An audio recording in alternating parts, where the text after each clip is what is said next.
पोपटलाल पूरे दिल्ली शहर में बड़ी बड़ी डींगे मारने के लिए प्रसिद्ध था। साथ ही वो अव्वल दर्जे का पेटू भी था। उसकी इस आदत के चलते कोई भी आदमी उसे अपने घर भोज पर नहीं बुलाता था। फिर एक दिन पोपटलाल अपनी बहन के घर जाता है, जो दूसरे शहर में रहती थी। अरे पोपटलाल, बड़े दिनों के बाद तुझे मेरी याद आई। माय डियर बहना, तू तो जानती है मैं अपने कारोबार में कितना व्यस्त रहता हूँ। हाँ, तेरी बात भी सही है। अब आया है तो कुछ दिन ठहर के जाना। अरे दीदी, ये भी कोई कहने की बात है। श्यामा देवी पोपटलाल को रहने के लिए एक कमरा दे देती है। अगली सुबह पोपटलाल जोर जोर से गरारे करना शुरू कर देता है। नकुल की पत्नी नींद से जाग जाती है और घबराकर अपने पति नकुल को जगाती है। अरे उठिए, लगता है हमारे घर में कोई जानवर घुस आया है। कैसी अजीब अजीब आवाजें निकाल रहा है, मुझे तो बड़ा डर लग रहा है।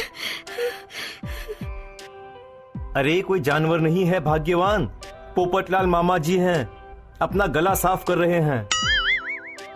इतनी सुबह सुबह? अभी तो सिर्फ 4 बजे हैं। मामा जी इसी तरह से जल्दी उठ जाते हैं। अच्छा, ठीक है। नकुल की पत्नी जैसे ही सोने लगती है और जल्दी नाश्ता भी करते हैं। क्या मतलब? मुझे अभी उठ के उनके लिए चाय नाश्ता बनाना पड़ेगा? हाँ।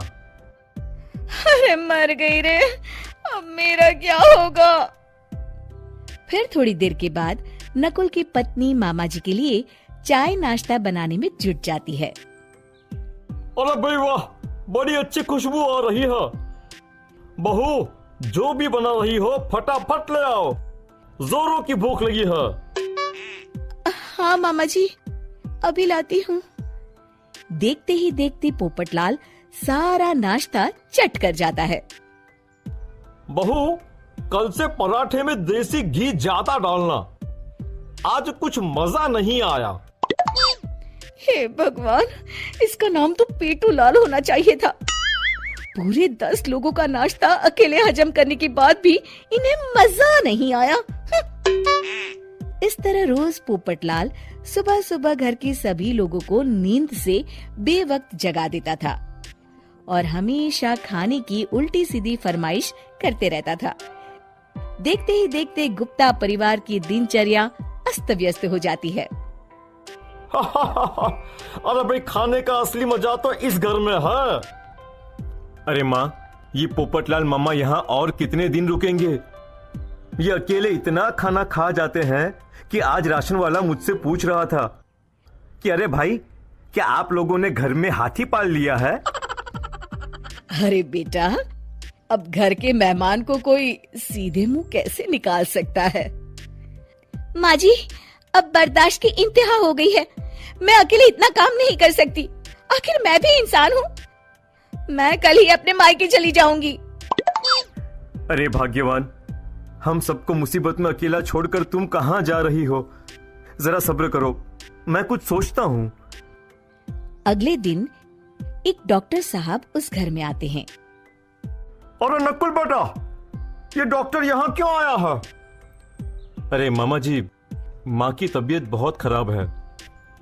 तबीयत तो खराब होगी ही, तुम लोग उल्टा सीधा खाना जो खाते रहते हो। देखो नकुल, मैं तुम्हारा फैमिली डॉक्टर हूँ, इसलिए आज से मैं जो कहूंगा तुम सबको वही खाना रोज खाना पड़ेगा। आजकल कितनी बीमारियां फैल रही हैं, पता भी है तुम्हें? आज से तुम सब सिर्फ सलाद और करेले का जूस पियोगे, समझे? डॉक्टर अंकल, आप ठीक कहते हैं। पोपटलाल घबरा के, अरे क्या खाक ठीक है भांजे? ये डॉक्टर सीधे सीधे हमें घास फूस खाने के लिए कह रहा है। अरे मैं कहता हूँ भगा इस डॉक्टर के बच्चे को यहाँ से। अरे मामा जी, डॉक्टर साहब ठीक ही तो कह रहे हैं। इसी बहाने आपका इतना बड़ा पेट जो बाहर निकला हुआ है वो अंदर हो जाएगा। इस तरह गुप्ता परिवार रोज खाने में सिर्फ सलाद खाना शुरू कर देता है। बेचारे पोपटलाल का बुरा हाल हो जाता है। ये लीजिए मामा जी, ताजा ताजा करेले का जूस। अरे नहीं नहीं बहू, मैं मरने से पहले मरना नहीं चाहता। मुझे तुम लोग माफ करो। ये भेड़ बकरी वाली जिंदगी तुम लोगों को मुबारक हो। मैं तो चला यहाँ से। पोपटलाल अगले दिन ही घर छोड़कर चला जाता है। क्यों बेटा नकुल, मेरी अदाकारी कैसी थी? मजा आ गया डॉक्टर। आपने तो बॉलीवुड के कलाकारों को भी मात कर दिया। आपको तो ऑस्कर मिलना चाहिए।